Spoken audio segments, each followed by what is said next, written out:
The battlefields of the future will be more dangerous than ever. In the 21st century, there will be threats to our freedom and security like never before. But will we be ready? Battles will be fought on land and sea, but they will not be won without supremacy in the air. Enter the incredible world of 21st century combat.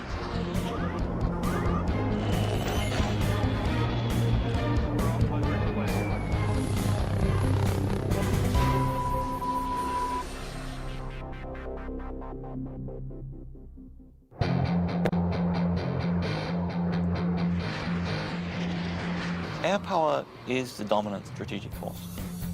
It's air power that lets you influence events and respond to events quickly. It's air power that lets you fight a war without putting hundreds of thousands of people on the ground.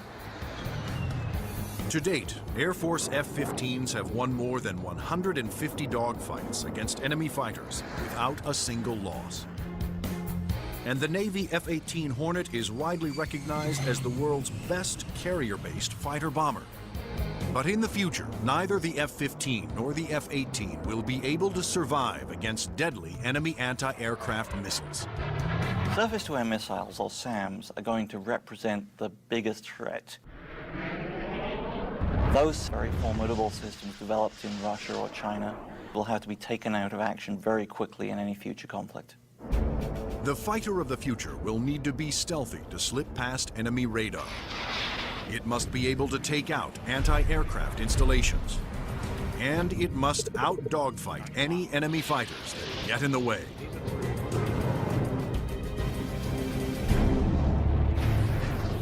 That future fighter is already here. The F-22 Raptor, the air dominance fighter of the 21st century.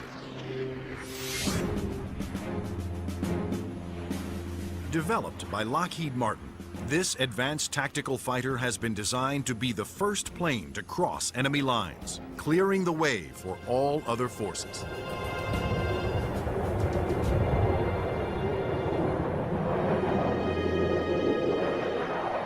The F-22 is both an air-to-air fighter and an air-to-surface fighter, so it can drop precision weapons. That means it'll be able to go in early in a conflict, knock out all the air defenses that an enemy has, and also take out certain ground targets. And open the door for all the U.S. forces, whether they're ground vehicles or other aircraft, to come in and continue the fight. The development of the F-22 Raptor first began in 1985, when the Air Force requested proposals for an advanced tactical fighter jet to replace the F-15 air superiority fighter.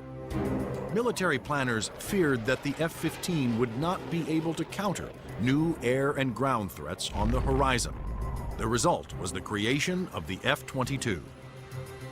The capability of the aircraft is a quantum leap above what exists right now, and it's going to take air power and revolutionize it into a whole new world.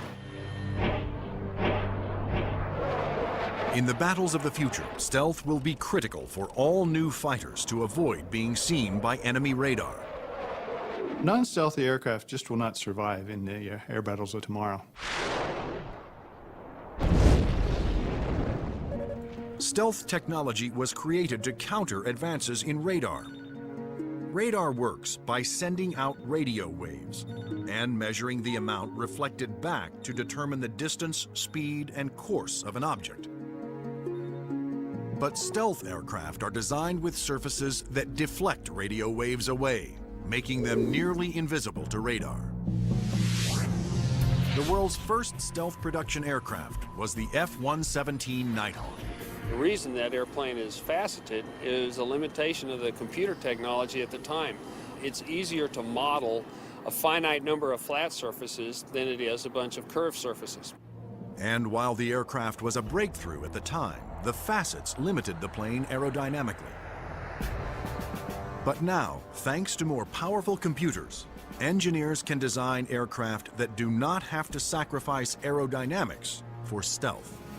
The F/A-22's aerodynamic slickness allows it to have the lowest drag of almost any aircraft ever produced. The F-22's aerodynamic superiority, combined with its stealth and firepower, make it a far better adversary than any aircraft before it. The F-15, which the F-22 will replace, has been a very successful fighter, but it is not stealthy. The F-117, while stealthy, carries no air-to-air weapons and is not designed for air combat. It relies on stealth and mission planning to protect itself.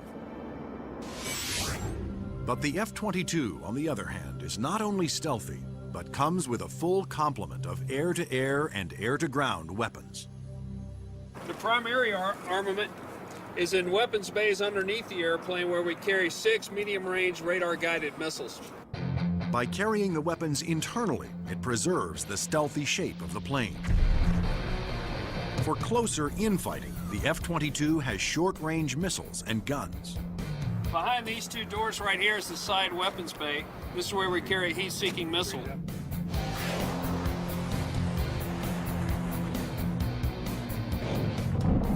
For close-in armament, the Raptor is equipped with the M61A2 cannon.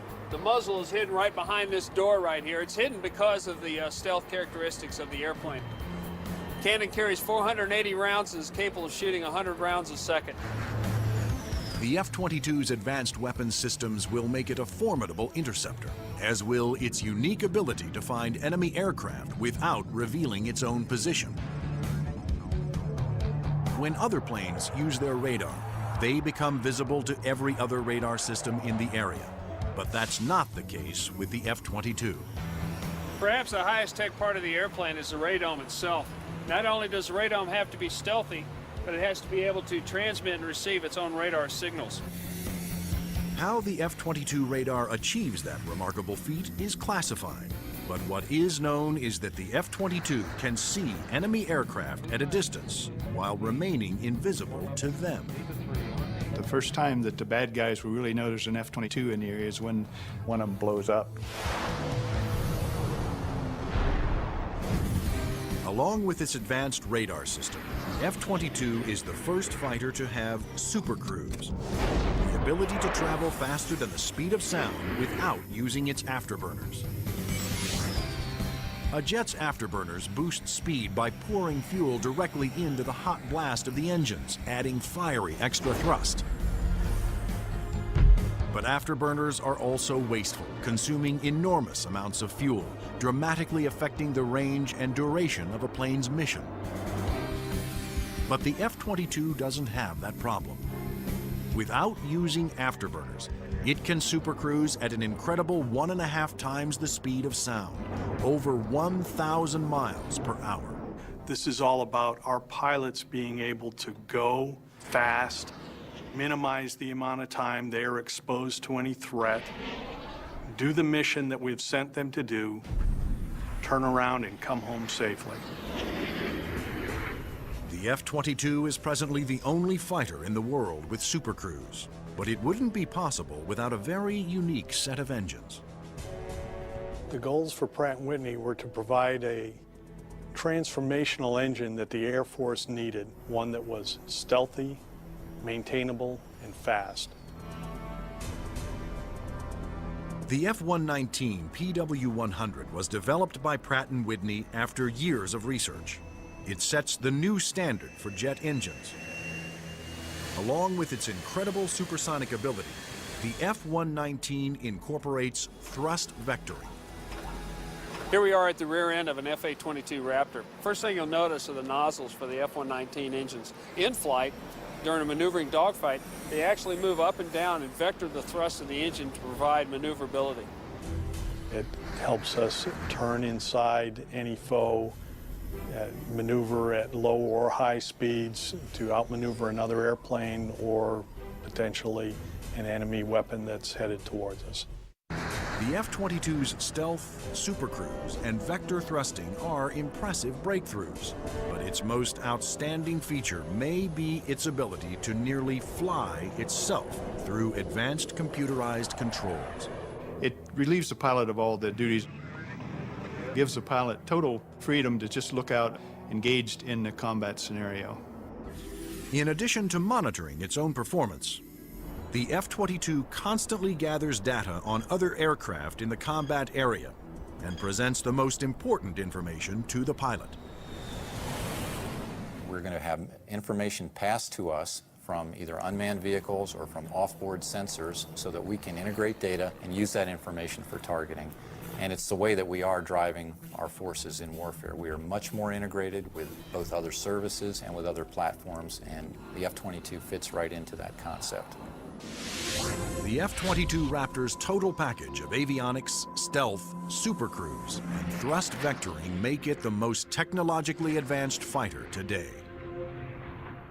I've never been in an airplane that accelerates as fast, that's as agile, the ability to turn very sharply, and it just brings a great combination of the speed, the stealth, and the avionics to the fight that nobody else is going to be able to touch. But there will be future competitors, like the Russian Sukhoi 37, which features thrust vectoring and a radical forward swept-wing design. And the fifth-generation MiG, the 1.22, which some have nicknamed the F-22ski. The Russians are still very active aircraft developers. They've got a variety of technologies that they're continuing to improve upon and that can be made available to our future enemies. And so that's why we have to stay on top of the technology that we are developing and make sure that it is able to take out anything that other countries develop. When you look at the adoption by China of the Su-27 and the fact that it'll probably be modernized and improved, that brings up the need for more advanced fighter aircraft in the US. And that's one of the main reasons, I think, why the Air Force is so insistent on the need to have the F-22. In addition to Russia, other U.S. allies are producing advanced interceptors for export that are superior to the F-15, such as Sweden's JAS-39 Gripen and France's new Rafale. Germany, Italy, and the UK have joined forces to create a Eurofighter, the Typhoon. If these planes fall into unfriendly hands, the U.S. Air Force will need the F-22 to maintain their advantage. We're always going to go into war wanting to have that air dominance, and the F-22 is going to be the big boy on the block that can help us to do that. In future combat, the F-22 is to be joined by another stealthy aircraft, the F-35 Joint Strike Fighter, the ground attack bomber of the future. Designed for the U.S. Air Force, Navy, Marines, and Britain's Royal Navy, the question is, will it work for every user?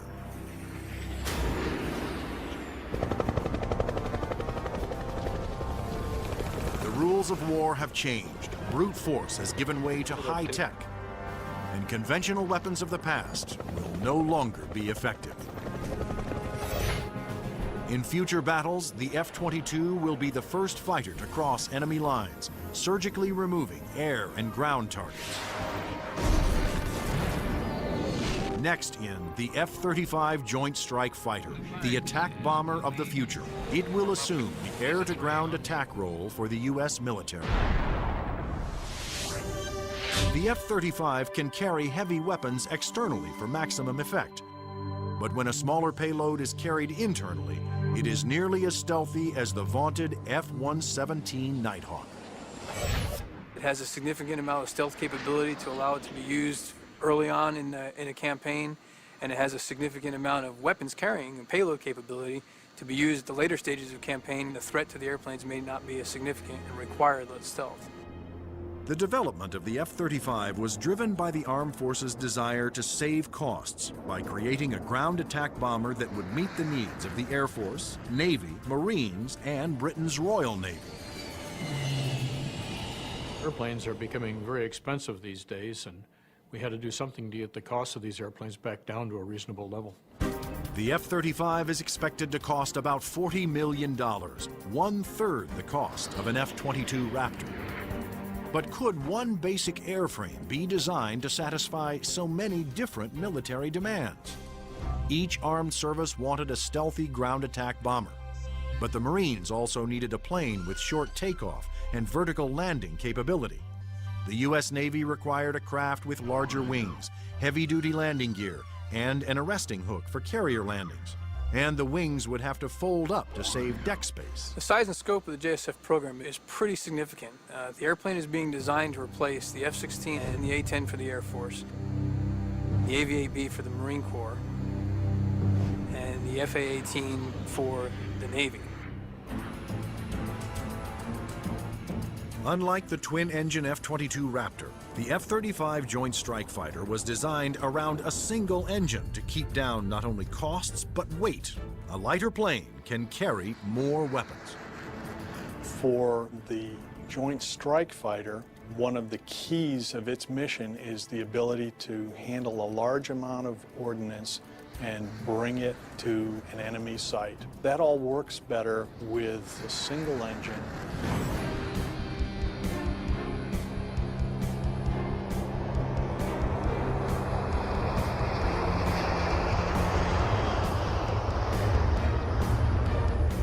The Air Force version of the Joint Strike Fighter, the F-35A, made its first flight attempt on October 24, 2000. Tom Morgenfeld, who had been a test pilot for the F-22 Raptor, was at the controls. Well, a million things are going through your mind. Your eyes are everywhere, you're listening, you're watching. Your senses are tuned to an incredible level because you're sensing and feeling the airplane for the very first time. It flies wonderfully. It's definitely a pilot's airplane. The Air Force testing went smoothly. Next, a Navy version was built with heavy-duty landing gear and wider wings for the slow speeds needed to land on carriers. Navy test pilots flew touch and goes, demonstrating the F-35's ability to land within the space of a carrier's flight deck. But the most difficult challenge still lay ahead for the F-35 program. The Marine Corps needed a version that could perform short takeoffs and vertical landings, STOVL for short. The STOVL capability is extremely important to the Marine Corps because the airplane can go just about anywhere that the rest of the forces can go. It's not limited to needing a large runway. It doesn't need a really big ship to operate off of. Engineers at Lockheed Martin, the designers of the F-35 Joint Strike Fighter, took a hard look at the AV-8B Harrier, the STOVL fighter that the new aircraft would have to improve upon. The Harrier is a great airplane if you look at the fact that it's basically 1960s technology. It's achieving all those wondrous STOVL flight sort of maneuvers without the aid of a lot of computers. The Harrier's ability to take off, hover, and land vertically is achieved by vectored thrust. The powerful force of its jet engine is directed downwards through 4 nozzles that can pivot 90 degrees. I was brought in because I am a Harrier pilot with almost 1,600 hours in that airplane. So all of the lessons learned I have from the Harrier airframe and operational experience I have, I was able to bring to the program and use those to help evaluate the X-35 STOVL version. For hovering, engineers gambled on a radical new system. They planned to supplement the vectored thrust method by harnessing the jet engine to a drive shaft that would power a fan to blast air downward. In 1991, we unveiled this shaft-driven lift fan system to the technical world. Some actually said, "You gotta be kidding me. Are you guys serious?" The lift fan required doors to open behind the pilot on the top and bottom of the plane to draw in more air. The fan would blast air down mid-ship, while the jet nozzle in back swiveled, blowing its powerful exhaust down to create a balanced lift force. The shaft-driven lift fan system allows you to harness a lot more energy out of what the engine is producing. But harnessing a jet engine to a drive shaft proved to be extremely difficult. The mechanical energy we were dealing with in the shaft-driven lift fan system was very large. We had 28,000 horsepower being transmitted from the drive shaft from the main engine to the lift fan. And that's similar to the power going through a U.S. naval destroyer. The lift fan's ability to blend large amounts of cool air with the hot jet exhaust provided another important benefit. One of the things we learned in JSF was to combine the jet exhaust to get a lower combined temperature than the Harrier. This allowed us to avoid some of the problems. Large amounts of cool air with the hot jet exhaust provided another important benefit. One of the things we learned in JSF was to combine the jet exhaust to get a lower combined temperature than the Harrier. This allowed us to avoid some of the problems with concrete where the concrete would actually burst and explode under the high temperature and high jet exhaust from the Harrier. At the Lockheed Martin test facility in Palmdale, California, the revolutionary lift fan system was put to the ultimate test, in the air. If the lift fan failed during hover, the plane would crash.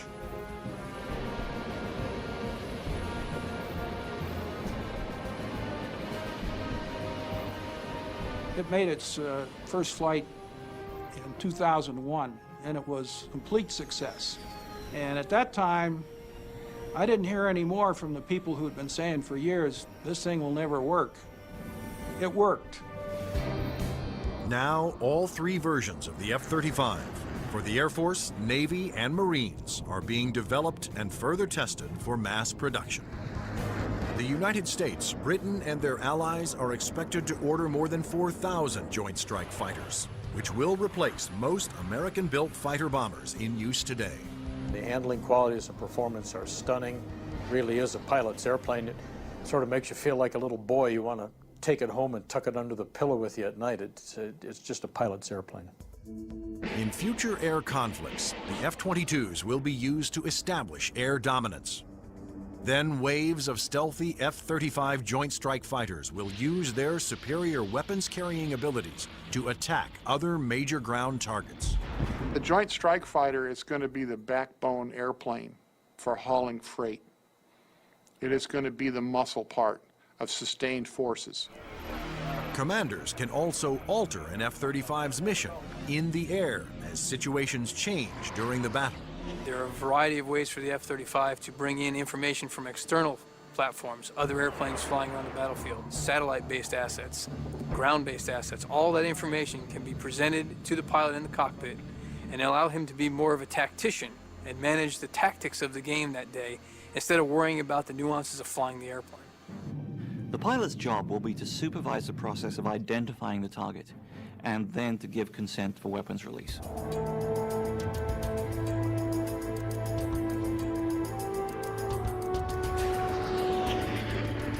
The Joint Strike Fighter will be able to carry a wide range of weapons, to include the heavier weapons such as the 2,000-pound bunker busters and 2,000-pound blast weapons.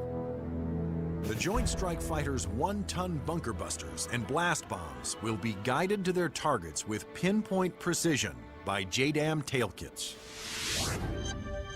The Joint Direct Attack Munition, or JDAM, is a kit that can be put on any bomb to give it the brains to know where to go, and the movable tail fins to guide it there.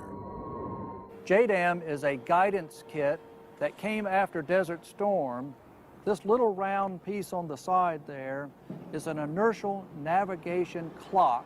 Now this clock, instead of measuring seconds, measures feet. If you take the unit and you tell it where it is right now electronically, and then you move it back a foot, or you move it up a foot, it measures every centimeter and every distance. The bomb knows the coordinates of where the airplane is, and it also knows the coordinates of where the target is. And when the weapon is released from the airplane, it simply flies from one set of coordinates to the other and does its thing when it gets there. Because a JDAM is directed by GPS, or global positioning satellites, it can hit targets regardless of visibility. The way we use it is by employing it against targets that we cannot normally see visually, whether it is due to weather, smoke, haze, or just some sort of other thing that's obscuring the target.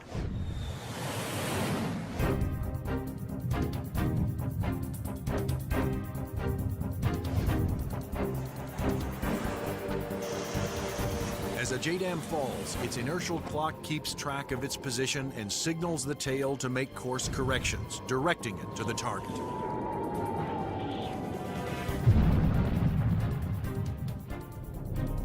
The accuracy of new weapons like JDAMs will reduce collateral damage. It also makes the F-35 an even more formidable weapon system. The new weapons such as JDAM really reduce the need for the number of sorties, and that reduces our risk because we're not exposed to enemy threats as often.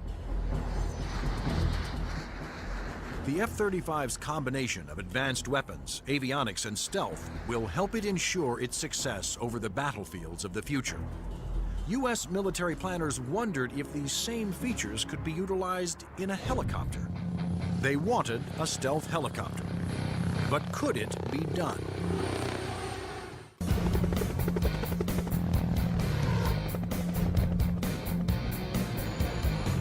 Over the last 50 years, helicopters have evolved from slow-moving multi-purpose support vehicles to fast-moving frontline attack ships. But in the high-tech wars of the future, speed alone is not enough. Information is the key. There's three elements that are critical to warfare.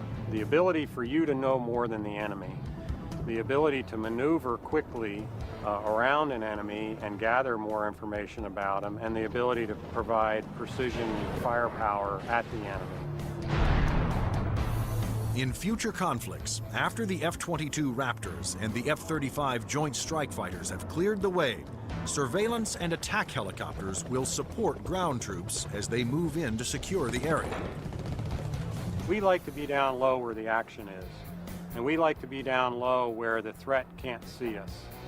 But at such low altitudes, helicopters are vulnerable to a wide assortment of ground-to-air weapons. All the simple systems, the guns, unguided rockets, the surface-to-air missiles, it's got to deal with all of that, and it's got to deal all of it effectively. The Pentagon has responded with a two-pronged strategy to counter this threat: inexpensive, expendable unmanned helicopters and stealthy manned helicopters. Unmanned helicopters will be primarily used for surveillance and for gathering targeting information. Fire Scout, designed by Northrop Grumman, was specifically developed to take off and land on Navy ships. However, the key to creating a successful manned helicopter for future combat is to make it stealthy like the F-22. But the question is, can it be done? Achieving stealth in a helicopter is different from stealth in a fixed-wing aircraft. You're concerned about different signatures: radar reflectivity, infrared, noise, all things that will give away an aircraft's position. Those signatures, like heat, smoke, and sound, put helicopters and their pilots at serious risk over the battlefield. All the small shoulder-fired missiles, which are very effective against helicopters, are heat-seeking infrared systems. The challenge for engineers was to create a quiet helicopter with very few signatures and a small radar cross-section. And that's exactly what Sikorsky has done with the new RAH-66 Comanche. In the Comanche, with all the stealth capabilities, we can defeat the radar threat. We can defeat the guy with the shoulder-launched heat-seeking missile. And from the guy popping up in the tree, our agility defeats him. Our small size, our quiet acoustic signature defeats him. Often the first thing you hear from a helicopter is the sound of the wake from the main rotor hitting the wake from the tail rotor. In the Comanche, the fan tail is shrouded, so there is no interaction between the fan blade tips and the main rotor tips, and it's also canted slightly. And those all contribute to reducing the acoustic signature. Engineers also experimented with the main rotor to find a quieter design. If you look at a Comanche, it's got a 5-blade rotor, and what that does is it cuts down the normal chop, chop, chop sound from a helicopter into a more discreet whir that kind of blends into the background. Reducing the heat signature of a helicopter is also essential to making it more survivable. When you look at a Comanche, the first thing you ask yourself is, where's the exhaust? Where does all this hot air get out of the engine? The Comanche's exhaust actually escapes through the tail boom, where it is instantly dispersed by cool air from the rotor. That missile has to have something to home in on, and that's a heat signature. Comanche defeats that by the engine exhaust being mixed with ambient air and cooling it so that there's no longer a heat plume for that missile to home in on. To defeat radar, the Comanche utilized the stealth secrets first developed for the F-117 Nighthawk. There are no radar-reflecting right angles on its outer fuselage, and all weapons are carried internally to help keep its stealthy shape. What's interesting about the helicopter is some of the things that achieve stealth actually make the helicopter better. Things like the retractable landing gear and the retractable weapons bays, that also makes it sleeker and faster. So once you've bought into the stealth part of it, you get other superior attributes. The main role of the Comanche is to give commanders an overview of the battlefield by providing up-to-the-minute information. Comanche is going to be basically their flying cavalryman. It's going to dart in and out, slash and cut, be a reconnaissance vehicle. As Comanche's two pilots gather data, their computer shares that data with other Allied forces. When the Comanche finds the enemy, he's going to kind of direct like a quarterback to apply the firepower to defeat that enemy.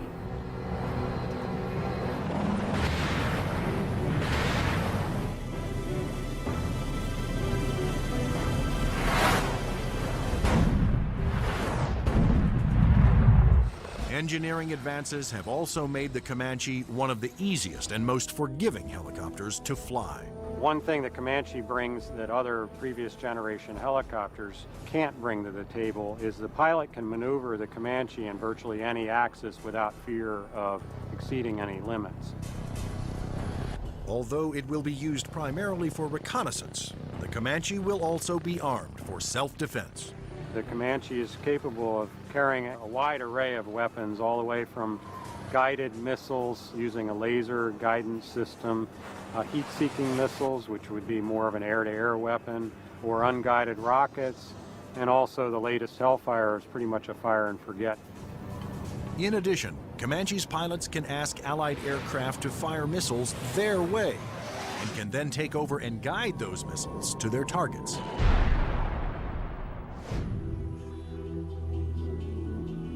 If the Comanche is hit, its computer system can often fix itself by reassigning vital functions to undamaged computer cards. This is where the computer brain of the Comanche is.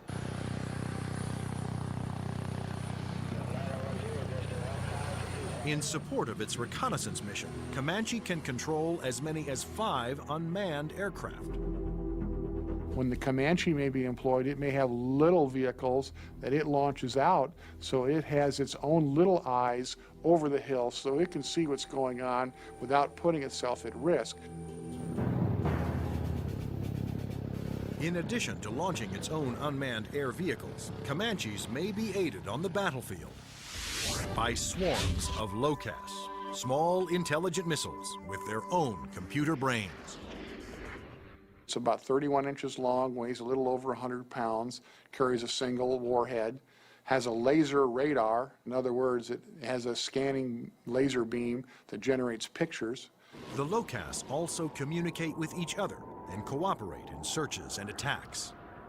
You could have a swarm of LOCASes, each of which has its own eyes, each of which is thinking, but each of which is communicating with each other.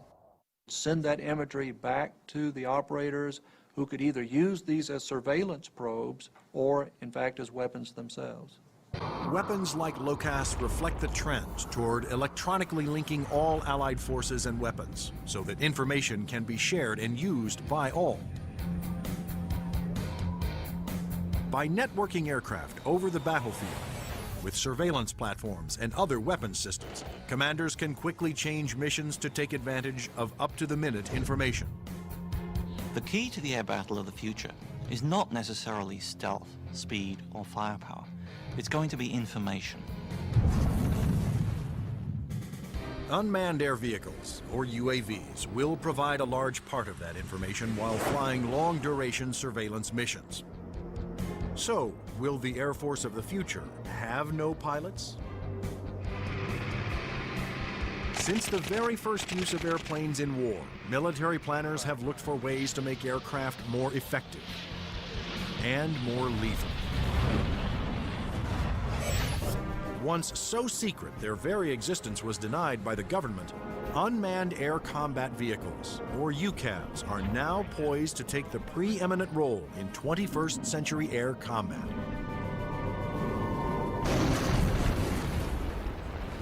UAVs are certainly going to change air power in the 21st century. You can see it starting to happen today, but what we're looking at now is just the beginning, because there's going to be more of them, and they're going to be better. Unmanned aerial vehicles allow the military to do more with less, to put more aircraft into the air than you otherwise would be able to because of the limited number of pilots that you might have, or where it might be too risky.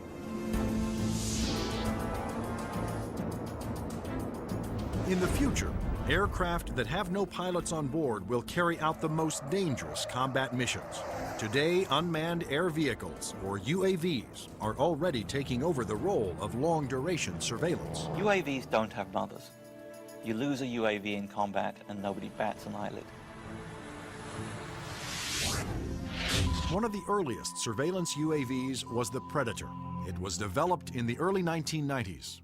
When you look at Predator, basically they start off as being long-endurance systems that can really persist over the battlefield.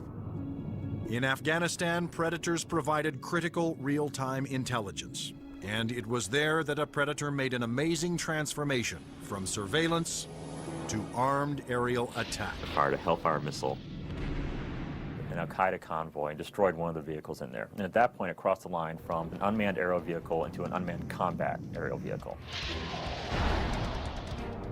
Today, the new Predator B can carry up to 10 Hellfire missiles. Of course, its primary mission is still what the military refers to as ISR, or Information, Surveillance, and Reconnaissance. It's basically a poor man's satellite. I mean, you can bring it in and let it dwell in an area. UAVs transmit important visual information to battlefield commanders via satellite or other data links. Once targets had been located, identified, and cataloged, these could be disseminated to other weapons or weapon systems. Reconnaissance UAVs have multiple ways of conducting surveillance. On clear days, they use specially stabilized optical lenses that can zoom to high magnification. At night, they use infrared, and under adverse conditions, they use synthetic aperture radar to pierce the thickest clouds, sandstorms, or oil field smoke. When the radar is reflected back, it can also be used to create a 3D image of objects. If the enemy chooses to use countermeasures or decoys or deception techniques, having to beat 3 systems is a lot harder than 1. The success of the Predator paved the way for the development of an even more advanced high-altitude jet-powered UAV by Northrop Grumman. It's called the Global Hawk, but unlike the Predator, it was designed to take off, fly its pre-programmed mission, and land all on its own, thanks to the GPS, or Global Positioning Satellite System. The Global Hawk is basically a much larger version of the Predator. It has higher altitude capabilities, increased payload. It can carry a lot more sensors, a lot more communication devices, and it can loiter over a battlefield for up to 35 hours. The Global Hawk can stay aloft for a day or more, providing constant near real-time video surveillance over an area the size of Illinois. Predator and Global Hawk give us an up-close view, which is something you can't get from a national asset, which would be a satellite type of thing. Though still in development, the Global Hawk had a dramatic impact during Operation Iraqi Freedom. A single prototype provided information to Allied forces on 55% of all time-sensitive targets, including mobile Scud missile launchers.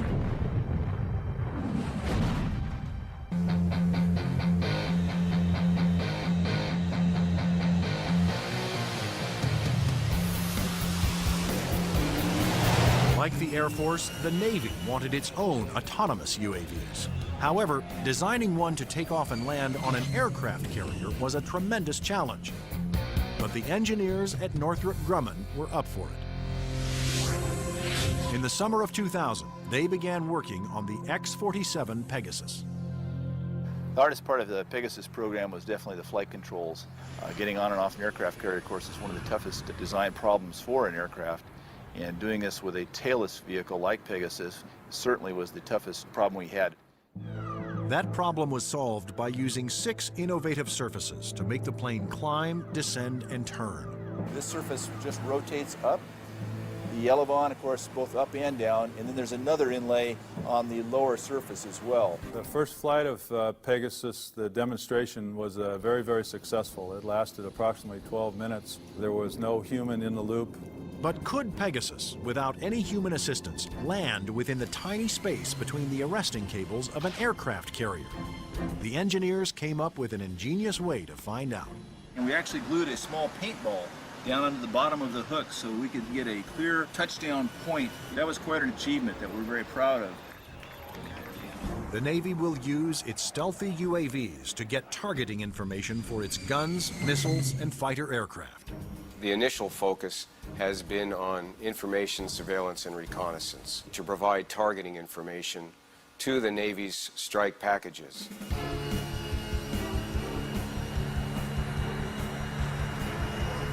But many future UAVs, such as Boeing's X-45 unmanned bomber, will be heavily armed. Although flying pre-programmed missions, armed UAVs will still need human permission to fire. It has to know where friendly forces are on the ground, where civilians might be, where collateral damage, i.e. hitting a church or a mosque, might be an issue. So there is an element that we always retain where a human in the loop is important. You can have a weapon that's doing its own surveillance and has its own ability to engage a target. And that gives you a level of dominance that we're just emerging on right now. In the not-so-distant future, there will be even more radical aircraft and airborne weapons systems. Everything from electromagnetic pulse weapons to powerful airborne lasers to hypersonic aircraft that can fly to anywhere in the world in 2 hours or less. But how soon will these high-tech secrets become a reality?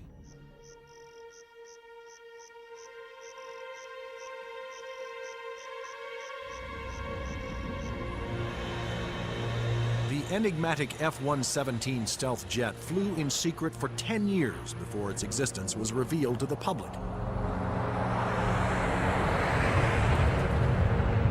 Some of the unclassified projects that are acknowledged by the Pentagon seem more like science fiction than reality.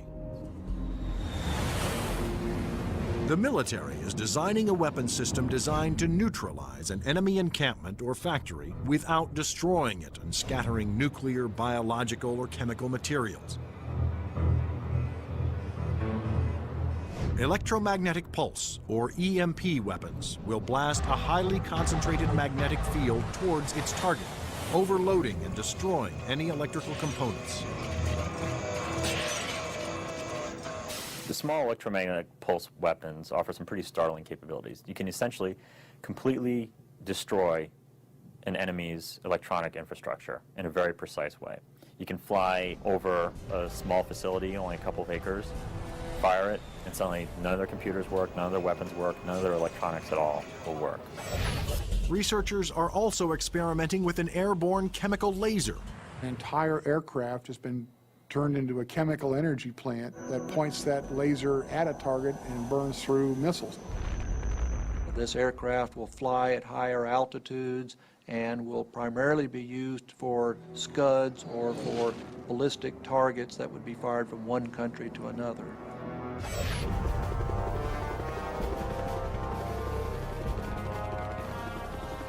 American generals don't want a fair fight. They want their equipment to be the absolute best in the world so that whatever they come up against, they can defeat it quickly and efficiently. The battlefield of the future will continue to be a dangerous place. But military planners believe that the key